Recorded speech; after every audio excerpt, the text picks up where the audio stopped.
Hello friends, welcome back at movies explain by Rohan.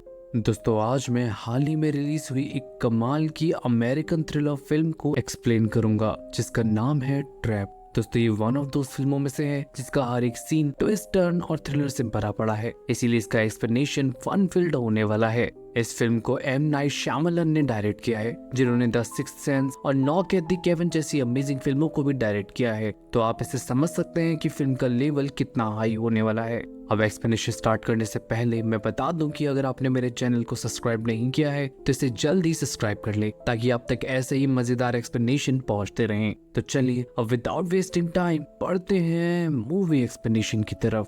Film की शुरुआत होती है कूपर नाम के एक आदमी को दिखाते हुए, जो अपनी बेटी रायली के साथ एक बहुत ही पॉपुलर सिंगर लेडी रेवन की कॉन्सर्ट में आया हुआ था। हमें पता चलता है कि लेडी रेवन को लोग काफी पसंद करते हैं, स्पेशली टीनेज गर्ल्स, जिसमें रायली भी शामिल थी। और उसी को खुश करने के लिए कूपर रायली को इस कॉन्सर्ट में लाया था। पर ये कॉन्सर्ट बाकी कॉन्सर्ट से थोड़ा अलग था। कूपर नोटिस करता है कि इस बिल्डिंग के चारों तरफ काफी हाई सिक्योरिटी का बंदोबस्त किया गया है, और बिल्डिंग के अंदर भी हर फ्लोर पर और कॉन्सर्ट एरिना में भी लोगों पर काफी स्ट्रिक्टली नजर रखी जा रही है। और तो और अब हम FBI एजेंट्स और स्वेट फोर्स को भी वहाँ आता हुआ देख पाते हैं। यानी कॉन्सर्ट कोई नॉर्मल कॉन्सर्ट नहीं था, यहाँ कुछ तो बड़ा खेल खेला जा रहा था। और कूपर भी इस सब से थोड़ा परेशान नजर आ रहा था, लेकिन वो इससे परेशान क्यों था वो हमें अगले ही पल समझ आ जाता है, जब हम कूपर को वॉशरूम में देखते हैं। हमें पता चलता है कि कूपर जैसा दिखता है वैसा है नहीं। उसने एक लड़की को किसी जगह पर हॉस्टेज बना के रखा हुआ है और CCTV के थ्रू उस पर लगातार नजर बनाए हुए है।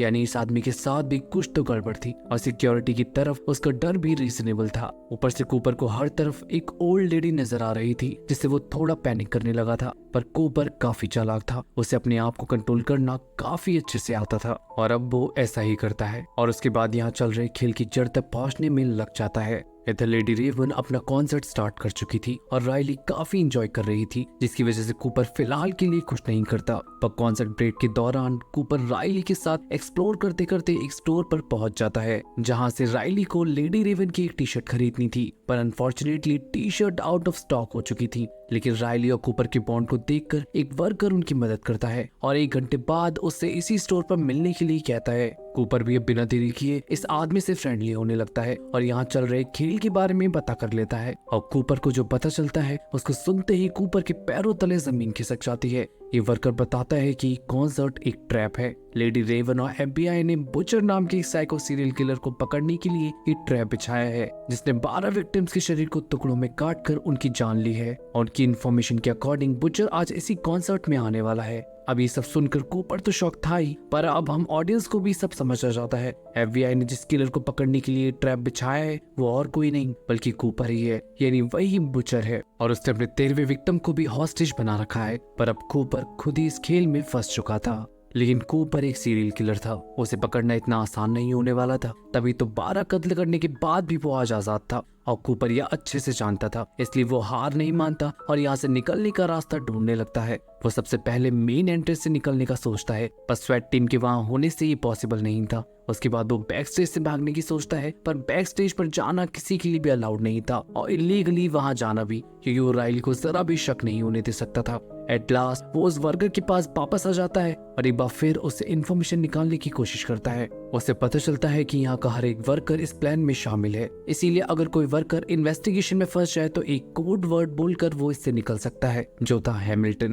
कूपर को इम्पोर्टेंट इन्फॉर्मेशन तो मिली थी, पर यहाँ से निकलने के लिए काफी नहीं था, इसीलिए वो इस वर्कर का एंट्री पास भी चुरा लेता है और वो स्टाफ एरिया में जाकर स्वेट टीम के बीचों बीच से एक वॉकी टॉकी भी उठा लेता है। इसी बीच उसे इस ट्रैप के पीछे की mastermind FBI agent doctor Josephine grant के बारे में भी पता चलता है, जो इस ऑपरेशन को रन कर रही थी। कूपर को वॉकी टॉकी के थ्रू पता चलता है कि FBI को उसके बिहेवियर और उसकी हर चाल के बारे में पहले से ही पता है। जैसे कि जब वो फायर अलार्म से केओस क्रिएट करने का प्लान करता है, तब उसे पता लगता है कि डॉक्टर ग्रांट उसकी इस चाल के बारे में पहले से ही जानती हैं। इसीलिए उन्होंने फायर अलार्म्स के पास कैमरा लगवा रखे हैं, और उनकी इसी रिसर्च की वजह से उसकी कोई भी चाल काम नहीं आ रही थी। ऊपर से एफबीआई को उसके रिस्ट पे बने रैबिट टैटू के बारे में भी पता था, इसीलिए पुलिस कॉन्सर्ट में मौजूद हर आदमी को चेक कर रही थी और अब एक बार फिर उसकी कोशिशें नाकाम साबित हो रही थीं। पर अब वो एक और प्लान बनाता है। वो फूड एरिया में क्यूस क्रिएट कर देता है और भीड़ के सहारे एक वर्कर की यूनिफॉर्म पहनकर टेरेस पे पहुंच जाता है ताकि वो वहां से निकलने का कोई रास्ता ढूंढ पाए। पर वहां पर भी स्वेट टीम तैनात थी और अब वो उनका सस्पेक्ट बन चुका था। लेकिन फॉर्चुनेटली उसे इन वर्कर्स का कोड पता था, जिससे वो यहाँ से बाल बाल बचकर निकल जाता है और वापस राइली को ज्वाइन कर लेता है। कूपर के सारे तरीके फेल हो चुके थे और वो पूरी तरीके से फंस चुका था, पर अब उसके साथ एक मिरेकल होता है। लेडी रेवन अनाउंस करती है कि कॉन्सर्ट में मौजूद लड़कियों में से रैंडमली एक लड़की को चुना जाएगा, जिसे लेडी रेवन की ड्रीम गर्ल बनने का मौका मिलेगा और वो लड़की और उसके साथ वाले इंसान को बैक स्टेज जाने का भी मौका मिल जाएगा। अभी सुनते ही कूपर को एक नई उम्मीद मिल चुकी थी और अब वो एक और खेल खेलता है। वो लेडी रेवन के एक टीम मेंबर से फ्रेंडली हो जाता है और उससे झूठ बोलता है कि उसकी बेटी राइली अभी अभी ल्यूकेमिया से ठीक हुई है और काफी वनरेबल है। एक्चुअली वो राइली को किसी भी तरीके से ड्रीमर गर्ल बनाना चाहता था ताकि उसे बैक स्टेज जाने का मौका मिल जाए और वो यहाँ से भाग सके, और उसकी किस्मत साथ दी जाती है। ये टीम मेंबर और कोई नहीं बल्कि लेडी रेवन के अंकल थे और राइली के बारे में जानकर अब वो राइली को ही ड्रीमर गर्ल बना देते हैं। ये सब देखकर राइली तो काफी खुश हो जाती है, पर उसे क्या पता था कि ये सब उसकी डैड की डेंजरस प्लानिंग का रिजल्ट है। अब जहाँ राइली स्टेज पर लेडी रेवन के साथ एंजॉय कर रही थी, वहीं कूपर अपने प्लान को एग्जीक्यूट करने में लगा हुआ था। वो लेडी रेवन की टीम को समहाउ अपने फ्रेंडली नेचर से उनको बैक स्टेज से बाहर जाने देने के लिए कन्विंस कर लेता है। अब कुछ ही देर में कॉन्सर्ट खत्म हो जाता है और कूपर राइली को लेकर बैक स्टेज पहुंच जाता है, पर यहाँ उसे एक और शॉक लगता है। उसे पता चलता है कि बैक स्टेज से भी एग्जिट लेने वाले हर आदमी की काफी स्ट्रिक्टली चेकिंग की जाएगी। सिर्फ लेडी रेवन और उसकी टीम को ही वहां से बिना चेकिंग के जाने देने की परमिशन थी। कूपर अब तक काफी फ्रस्ट्रेट हो चुका था और अब तक लेडी रेवन भी वहां राइली से मिलने आ चुकी थी, इसीलिए वो अपना फाइनल मूव चलता है। वो लेडी रेवन को अकेले में कुछ बात करने के लिए रिक्वेस्ट करता है एंड लेडी रेवन भी मान जाती है और कूपर यहाँ अपनी आइडेंटिटी रिवील करता है कि वही बुचर है जिसे वो लोग इतने समय से ढूंढ रहे हैं। पर यहाँ वो लेडी रेवन को उस लड़की की वीडियो दिखाता है जिसे उसने हॉस्टेज बना के रखा हुआ है और बताता है कि अगर उसने कुछ भी किया तो कूपर अपने फोन से उस लड़के के रूम में कार्बन मोनोऑक्साइड छोड़ देगा और उस लड़के की तुरंत ही मौत हो जाएगी।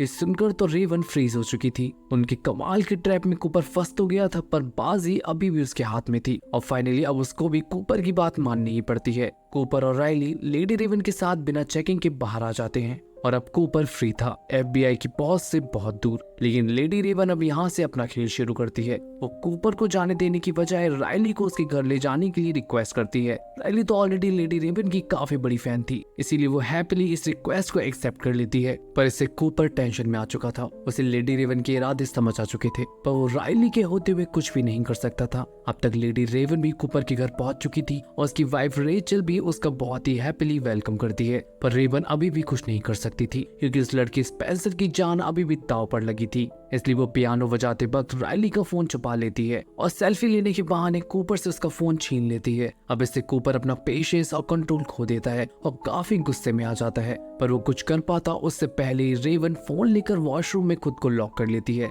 और स्पेंसर से कम्युनिकेट करके उसका एड्रेस पता करने का ट्राई करती है। अब स्पेंसर को उस जगह का एड्रेस तो नहीं पता था, पर वो बताता है कि इस घर के बाहर एक ब्रोकन लायन स्टैचू है और इस घर का दरवाजा ब्लू है। इस इन्फॉर्मेशन के मिलते ही रेवन बिना देरी के इंस्टाग्राम पर लाइव सेशन स्टार्ट कर देती है और सारी इन्फॉर्मेशन अपने फैंस को बता देती है और जल्द से जल्द स्पेंसर को ढूंढने के लिए कहती है। इसके बाद वो अपने ड्राइवर को भी मैसेज करके पुलिस को बुलाने के लिए कहती है और वेट करने लगती है। पर अब तक कूपर दरवाजा तोड़कर अंदर आ चुका था, लेकिन उसने देर कर दी थी। रेवन का प्लान काम कर गया था, स्पेंसर को किसी ने बचा लिया था। ये सब देखकर रेवन तो काफी खुश होती है, पर कूपर गुस्से से पागल हो चुका था। वो अब रेवन को हॉस्टेज बनाकर कहीं ले जाने लगता है। रेवन उसे समझाती है कि उसका खेल खत्म हो चुका है, सबको उसकी सच्चाई पता लग चुकी है। इस पर कूपर कहता है कि उसका खेल अभी खत्म नहीं हुआ है, वो रेवन को तड़पाने के बाद सुसाइड कर लेगा। यानी रेवन अब बुरी तरीके से फंस चुकी थी। लेकिन कूपर अब जैसे ही कार स्टार्ट करता है, उसे अपने सामने अपनी फैमिली नजर आती है जो समहाउ रूम में लॉक करने के बाद भी बाहर आ चुकी थी। और अब इसी का फायदा उठाकर रेवन कूपर से बचकर बाहर उसकी फैमिली के पास आ जाती है। अब तक वहाँ एफबीआई भी पहुंच चुकी थी, इसीलिए कूपर खुद को घर में लॉक कर लेता है। डॉक्टर ग्रांट कूपर की फैमिली और रेवन को अलग अलग कार में बिठाकर एक सेफ जगह भेज देती हैं और कूपर को पकड़ने में लग जाती हैं। पर यहाँ कार में रेवन को एक और शॉक लगता है जब वो स्वेट कमांडर की यूनिफॉर्म में कूपर को अपने सामने देखती है। यानी कूपर को पता था कि फ्यूचर में ये सिचुएशन जरूर आएगी, इसीलिए वो पहले से ही तैयार था और आज अपनी प्लानिंग की वजह से ही वो बच पाया है। वो रेवन को हैंडकफ पहना देता है और कहीं ले जाने लगता है, पर फॉर्चुनेटली मार्केट में कुछ फैन लेडी रेवन की कार को पहचान लेते हैं और उसे घेर कर खड़े हो जाते हैं। अब इससे होता यह है कि कूपर आगे नहीं बढ़ पाता और रेवन समहाउ खुद को छुड़ा कर बाहर आ जाती है। अब तक पुलिस भी इस बात की खबर पाकर वहां पहुंच चुकी थी, पर वो जैसे ही कूपर को पकड़ने के लिए कार की तरफ बढ़ते हैं, उन्हें कार में कोई नहीं दिखता और हम कूपर को भीड़ के सहारे भागते हुए देख पाते हैं। अब यहाँ या तो कूपर ज्यादा चालाक था या फिर ये पुलिस ही फिसड्डी थी जो हर बार फेल हो रही थी। यानी हर बार कोई कैसे फेल हो सकता है। अब नेक्स्ट सीन में हम रेचल को अपने घर में देखते हैं। डॉक्टर ग्रांट ने राइली और उसके भाई को उसकी आंट के घर भिजवा दिया है और रेचल के लिए 2 कमांडर उसके घर के बाहर तैनात कर दिए हैं।